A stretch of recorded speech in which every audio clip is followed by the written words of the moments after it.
आपने कभी सोचा कि हनुमान चालीसा में 40 लाइन्स ही क्यों हैं? मैंने अपनी पूरी लाइफ को मैनिफेस्ट किया है। मैनिफेस्टेशन का होना निश्चित है।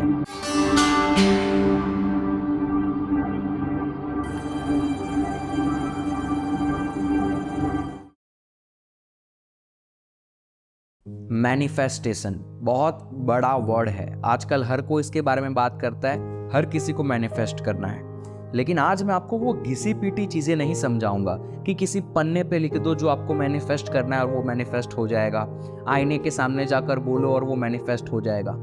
आज मैं आपको मैनिफेस्टेशन कैसे करना है, जो चीज चाहो वो कैसे हासिल करनी है, ये हमारे कल्चर में जिस प्रकार से ऋषि मुनियों ने समझाया है, जो योगिक कल्चर है, जिस प्रकार से योगिक प्रोसेस है, वो चीज समझाने वाला हूँ। पर्सनली मैंने यूज की है और मैंने अपनी लाइफ में इसकी मदद से मैनिफेस्टेशन को अचीव किया है और वो चीज मैं आज आपके साथ बांटने वाला हूँ। लेकिन मैं मैनिफेस्टेशन की बात इस वीडियो में आगे चल के करूंगा। अभी मैं तुरंत आपको मैनिफेस्टेशन की कोई भी चीज नहीं समझाऊंगा, क्योंकि हमारा कल्चर बेस से शुरू होता है और बेस को समझना जरूरी है, तब जाकर वो चीज आपको समझ में आएगी, वरना वो चीज आपको समझ में नहीं आएगी। तो अगर आपको जल्दबाजी नहीं है तो शांति से बैठो और मेरी बात को सुनो। आपस में बात करते हैं और आपको आज मैं बहुत सारी चीजें सिखाता हूं। पौधे आप सबने देखे होंगे। पेड़ पौधों को एक एक्सपेरिमेंट के अंदर रखा जाता है। साइंटिफिकली बात करते हैं, कल्चर की बात बाद में करेंगे। साइंटिफिकली दो साइंस के एक्सपेरिमेंट्स हैं। एक पौधा होता है, उसको लिया जाता है, दो पौधे को लिया जाता है और दो पौधों के सामने इंसान को बिठाया जाता है और कहा जाता है कि एक पौधे के साथ अच्छी अच्छी बातें कीजिए, एक पौधे के साथ गाली बोलिए, गुस्सा कीजिए। और देखा जाता है कि जिस पौधे के साथ अच्छी बातें की जाती है वो पौधा बड़ा अच्छा ग्रो होता है, और जिसको गालियां दी जाती है वो पौधा बेचारा नहीं जी पाता है, वो अपना जीवन खत्म कर देता है खुद। दूसरा एक एक्सपेरिमेंट, आप सभी ने बचपन में वो पौधे देखे हैं जिसको छूने से वो अपने पत्तों को, अपने फूलों को सिकुड़ लेता है। उसी प्रकार से एक एक्सपेरिमेंट किया गया उसी पौधे के ऊपर। यूट्यूब पर आपको वीडियोस भी अवेलेबल देखने को मिल जाएगी। ऐसा पौधा लिया गया और उसके सामने एक इंसान को बिठाया गया। उसको कहा गया कि पहले दिन पौधे को टच कर, वो पौधा अपने आप को सिकुड़ लेता है। फिर कहा जाता है कि 2 दिन अब तू इस पौधे के साथ अच्छी अच्छी बातें कर, और वो 2 दिन उस पौधे के साथ अच्छी अच्छी बातें करता है।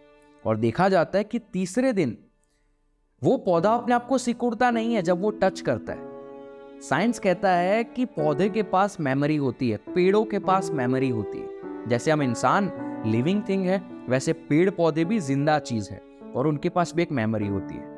वो हमें देख तो नहीं पाते हैं, लेकिन हमारा जो आकाशिक क्षेत्र में हमारा जो ऑरा है उसको वो कैप्चर कर लेते हैं और वो याद रखते हैं। अगली बार जब आप जाते हो उसके पास तो वो सेंस कर पाते हैं कि ये जो ऑब्जेक्ट आया वो मुझे हानि नहीं पहुंचाएगा, तो वो अपने आप को सिकुड़ते नहीं है। लेकिन साइंस ये कहता है कि वो 40 दिन तक ही इस चीज को याद रख सकता है। 40 दिन के बाद वो भूल जाएंगे, फिर अगर आप टच करेंगे वो फिर से अपने आप को सिकुड़ लेंगे। 40 दिन ही क्यों? सोचो कभी, 40 दिन ही क्यों? साइंस ने अलग अलग चीजें बताई है, लेकिन अब मैं आपको हमारे कल्चर के हिसाब से समझाता हूं।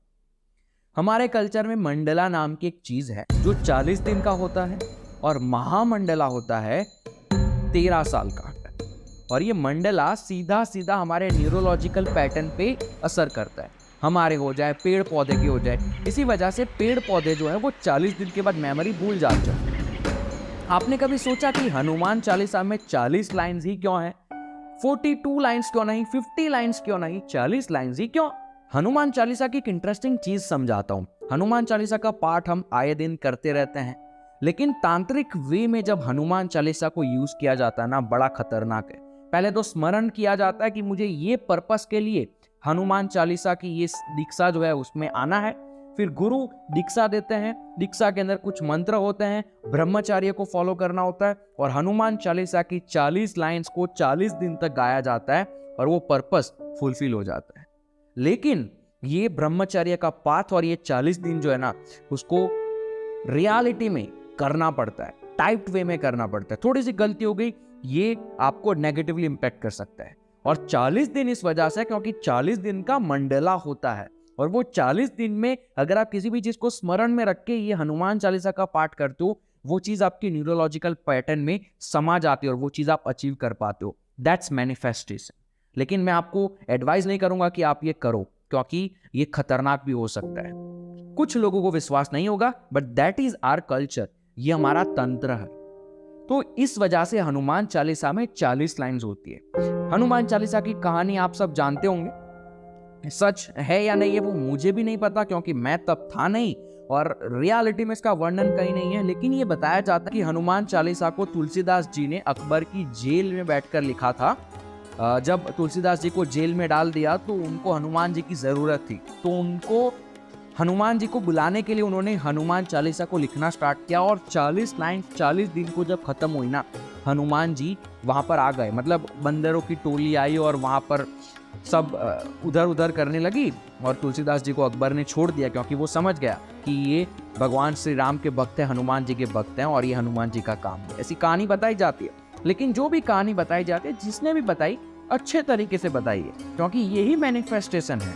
40 दिन देखो, मंडला 40 दिन का मंडला, जहां तुलसीदास जी हनुमान जी को स्मरण में रखते हैं कि मुझे हनुमान जी की मदद चाहिए, और 40 दिन जैसे खत्म होते हैं वैसे हनुमान जी मदद में आ जाते हैं। हनुमान चालीसा की 40 लाइन्स का ये कारण है और यही चीज मैनिफेस्टेशन है। अब मैं आपको रियलिटी में समझाता हूं कि कैसे मैनिफेस्ट किया जाता है।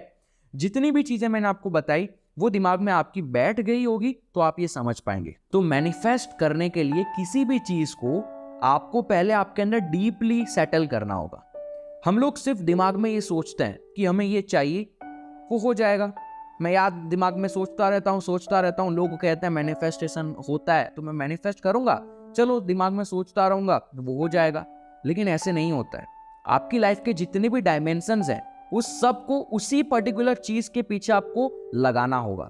यही चीज है हनुमान जी का जो मैंने आपको बताया तंत्र वाला, जहां पर हनुमान जी की पूरी 40 दिन तक ब्रह्मचर्य का पाथ फॉलो करके पूरी क्रिया की जाती है और हनुमान चालीसा को गाया जाता है, वो चीज को स्मरण में रख के कि वो पर्पस के लिए हमें करना है। उसमें भी यही चीज है, ब्रह्मचर्य का फॉलो करना, यानी कि आप पर्टिकुलरली हर चीज से हट जाते हैं और सिर्फ आपका फोकस उसी चीज में होता है और कहीं आपका फोकस नहीं होता है। उसी प्रकार से मैनिफेस्ट आप कर सकते हैं।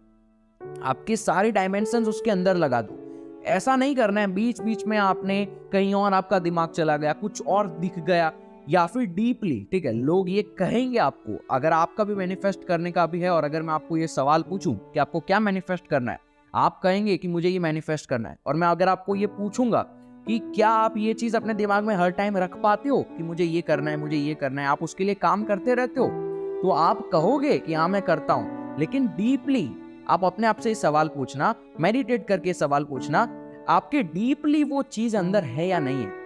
कुछ देखकर क्या आपके मन में वो चीज हट जाती है और उसके पीछे आप अट्रैक्ट हो जाते हो। कुछ और इच्छा हो गई तो जो मैनिफेस्ट करना है उसको भूल गए, दिमाग में नहीं लेकिन डीपली डिजायर में। समझ पाएंगे मेरी बात आप? डिजायर में वो चीज हट जाती है और वो आपको ही पता होती है, सामने वाले को नहीं पता चलेगी। आप तो कहेंगे कि नहीं मैं तो मैनिफेस्ट कर रहा हूं, मैं तो वही चीज के पीछे लगा हूं, लेकिन डीपली वो चीज जब हट जाती है ना, और इस मंडला में 40 दिन के मंडला में अगर वो चीज हट गई तो वो चीज मैनिफेस्ट नहीं हो पाएगी जो आपको करनी है। सिंपल, अपनी लाइफ के जितने भी डायमेंशंस है, 4 डायमेंशंस, सारे मैनिफेस्टेशन जो भी करना है उसके पीछे लगा दो। आपकी एनर्जी हो जाए, आपका दिमाग हो जाए, आपके डिजायर्स हो जाए और आपकी ये जो बॉडी है उसको, ये 4 डायमेंशंस जब एक ही दिशा में जाएंगे ना और ये मंडला के अंदर जाएंगे, तो जैसे पेड़ अपनी मेमोरी रखता है वैसे आप भी किसी भी चीज को मैनिफेस्ट कर पाएंगे। और अगर इस 40 दिन में कुछ सोचा है और वो मैनिफेस्ट करना है और आपको लगता है तुरंत आपको वो दिख जाएगा, तो शायद वो ना भी हो। 40 दिन तक आपने किसी भी चीज को डीपली अपने अंदर रखा, 13 साल यानी कि जो महामंडला खत्म होता है तब भी आपको मिल सकता है, या फिर दूसरा जब 40 दिन का मंडला खत्म होगा तब भी आपको मिलेगा। लेकिन बस सिंपल सी चीज करो। आज आप अपने आप को सवाल पूछो, मेजॉरिटी ऑफ आप में से जितने भी लोग मुझे सुन रहे हैं उनके साथ ये हुआ होगा। आपने कुछ बचपन में सोचा या फिर आपने कुछ आज से 5-6 साल पहले सोचा और वो जिंदगी आज आप जी रहे हैं, वो चीज आज आपके सामने है, लेकिन हम भूल गए कि हमने ये सोचा था उस दिन। याद करो बैठकर और आपको समझ में आएगा कि वो चीज आपने डीपली चाही थी और वो आपके साथ हुई। ठीक है, ये सुनने में बड़ा ही मजाकिया लगता है कि ऐसा कैसे हो सकता है, लेकिन मैं आपके सामने एक बहुत बड़ा एग्जाम्पल हूं। ठीक है, मैंने बहुत सारी चीजों को मैनिफेस्ट किया है। अब मैं वो चीज प्रूव नहीं कर सकता कि मैंने मैनिफेस्ट किया है, लेकिन मैं ऑनेस्टली आपको ये चीज समझा रहा हूं। तो ये है मैनिफेस्टेशन। बस मंडला दिमाग में रखो और वो मंडला के अंदर वो चीज आपके दिमाग से हटनी नहीं चाहिए। और ऐसा नहीं है कि आपने दिमाग में ये रख लिया तो वो हो जाएगा। कर्म भी आपको ध्यान में रखने पड़ेंगे, क्योंकि अगर आप कुछ गलत मैनिफेस्ट करते हैं ना तो वो आपके आगामी कर्म के अंदर स्टोर हो जाता है। और वो जब अपने आगामी कर्म में स्टोर हो जाएगा ना तो वो चीज आगे आने वाले टाइम में जो आपने सोचा है उसका उल्टा करने लगेगी, क्योंकि वो आपका एक कर्म है जो आपके साथ बंध गया है। तो इस वजह से मैनिफेस्टेशन और ज्यादा काम करता है हम और आप जैसे स्पिरिचुअल लोगों के साथ, क्योंकि जब आप स्पिरिचुअलिटी में होते हो, जब आप साधना, जब आप मेडिटेट करते हो, जब आप लगे हुए हो स्पिरिचुअलिटी के पाथ पे, तो कर्म आपको उतना इफेक्ट नहीं कर पाते हैं और इस वजह से मैनिफेस्टेशन और ज्यादा इजी हो जाता है। मुझे पता है ये सुन के काफी सारे लोगों के नीचे रिप्लाईज आएंगे कि ये कैसी बात है, इलॉजिकल बात है, ऐसा कैसे हो जाएगा। बट मैं इस चीज को बहुत ज्यादा मानता हूं, क्योंकि मैंने अपनी पूरी लाइफ को मैनिफेस्ट किया है और बहुत सारे ऐसे योगी हुए हैं जिन्होंने बहुत सारी चीजें मैनिफेस्ट की हैं। तो इस वजह से मैं आपको ये समझा रहा हूं, ठीक है। तो गलत मैनिफेस्ट करोगे तो वो आपके कर्म में स्टोर होगा और वो चीज आपको आगे जाके इफेक्ट करेगी। लेकिन अगर रियलिटी में कुछ अच्छा मैनिफेस्ट कर रहे हो आप अपने लिए और ये मंडला को ध्यान में रखोगे, वो चीज मैनिफेस्ट ना हो तो मेरा नाम बदल देना, लेकिन टाइम लगेगा। 13 साल लगेंगे या फिर 40 दिन लगेंगे, लेकिन वो मंडला में अगर आपने रखा और वो थॉट आपके अंदर डीपली रूटेड रहा तो मैनिफेस्टेशन का होना निश्चित है। ये पूरा योगिक प्रोसेस, इसी वजह से हनुमान जी की ये तंत्र है, इसी वजह से 13 दिन का ये डेथ का रिचुअल है। इसी वजह से भगवान श्री राम और महाभारत में जो वनवास हुआ था 12 साल का, 13 साल का, 14 साल का, महामंडला को अप्रोच करने के लिए हुआ था। ये है रियलिटी। समझो इन चीजों को। आपके आसपास आंसर्स हैं, उसको ढूंढो और आपको आपके आंसर्स मिल जाएंगे। बस मंडला मैनिफेस्टेशन आपके न्यूरोलॉजिकल पैटर्न में डीपली रहा, इस पूरे मंडला के दौरान चीजें हो जाएगी।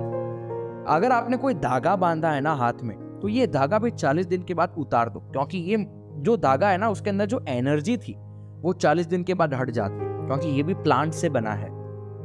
मैंने जो स्टार्टिंग में बात करी, इस वजह से योगिक कल्चर में हमको कहा जाता है कि जो धागा होता है उसे निकाल दो। मैं भी जब एक गुरु से साधना लेकर चीजें कर रहा था, मुझे भी सिखाया जाता था। हालांकि आज मैं चीजों को खुद सीख पा रहा हूँ, खुद संयम से प्रोसेस कर पा रहा हूँ, एक्सपीरियंस कर पा रहा हूँ, तो आज मुझे समझ में आ रहा है कि ऐसा क्यों कहा जाता। तो अब मैं आप लोगों के लिए ये चीज लेकर आया हूं, मैं आप लोगों को ये समझा रहा हूं, तो अब आप ये चीज को समझो और कल को आप किसी और को समझाओगे और इस प्रकार से हमारा कल्चर चलता रहेगा। वरना है कुछ लोग जो कहेंगे कि ये साइंस नहीं है, हम नहीं मानते, वो कहते रहेंगे, क्योंकि जब तक आप एक्सपीरियंस नहीं करोगे तब तक वो चीज आपको विश्वास नहीं। एनीवेज, ये है मैनिफेस्टेशन। अगर आप यहां तक सुन रहे हैं तो मुझे नीचे बताइए अपने विचार कि आपको ये सारी बातें जानकर कैसा लगा। फिलहाल इतना ही। यथा इच्छति तथा कुरु। नमस्कारम, ब्लेसिंग्स।